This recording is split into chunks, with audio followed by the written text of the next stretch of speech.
সৈন্য মোতায়েন করতে পারে সেই লক্ষ্যে মন্ত্রণালয় নতুন এই সংস্থা প্রতিষ্ঠা করতে যাচ্ছে।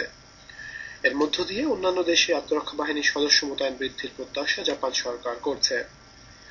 অন্যান্য দেশে চালানো জাতিসংঘের শান্তিরক্ষা কর্মকাণ্ড এবং আন্তর্জাতিক পরিস্থিতি সম্পর্কে শিক্ষাদানের নিজ শহর লেগায় আজ দেয়া এক ভাষণে স্বতঃস্ফূর্ত জনতাকে তিনি বলেন, গত সপ্তাহে আফ্রিকা মহাদেশের দক্ষিণ এ যাবৎকালের সবচেয়ে গভীর সংকট মোকাবেলা করা দেশের দায়িত্ব গ্রহণে তিনি প্রস্তুত আছেন। প্রলয়ঙ্কারী ঘূর্ণিঝড়ে 1 লক্ষের বিরুদ্ধে শান্তিপূর্ণ প্রতিরোধ করে তোলার জন্য 1996 সালে নোবেল শান্তি পুরস্কার ভাগাভাগি করে লাভ করেন। মারাত্মক খাদ্য সংকট এবং প্রতিদ্বন্দ্বী বিভিন্ন চক্রের মধ্যে চলমান সংঘাতের কারণে পূর্ব তিমুরের নিরাপত্তা পরিস্থিতির মারাত্মক রকম অবনতি হচ্ছে। গত শুক্রবার অস্ট্রেলিয়ার একজন শান্তিরক্ষী রাজধানীর বিমানবন্দরের কাছে সংঘাত চলার সময় গুলিবর্ষণ করলে 2 জন পূর্ব তিমুরি এতে নিহত হন। পূর্ব তিমুরের প্রধানমন্ত্রী জোসে রামোস ওর্তা বলেছেন, 9 এপ্রিলের নির্ধারিত প্রেসিডেন্ট নির্বাচনে তিনি প্রতিদ্বন্দ্বিতা করবেন।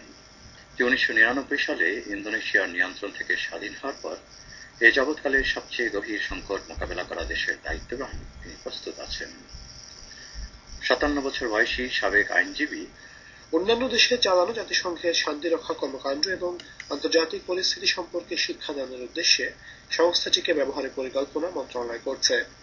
এছাড়া জাপানি সৈন্যদের বিদেশে গত সপ্তাহে আফ্রিকা মহাদেশের দক্ষিণাঞ্চলের দেশ মোজাম্বিকে আঘাতের কারণে পূর্ব তিমুরের নিরাপত্তা পরিস্থিতির মারাত্মক রকম ঘূর্ণিঝড়টি গত বৃহস্পতিবার আফ্রিকার পূর্ব উপকূলের এই দেশটিতে আঘাত হানে। Kerajaan Jepun sedang mempertimbangkan bantuan keuangan lanjut sejak tumbangnya rejim bersatu. Anggota-anggota NATO dan negara-negara lain telah membantunya.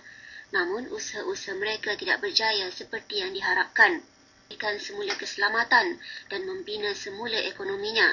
Namun usaha-usaha mereka tidak berjaya seperti yang diharapkan.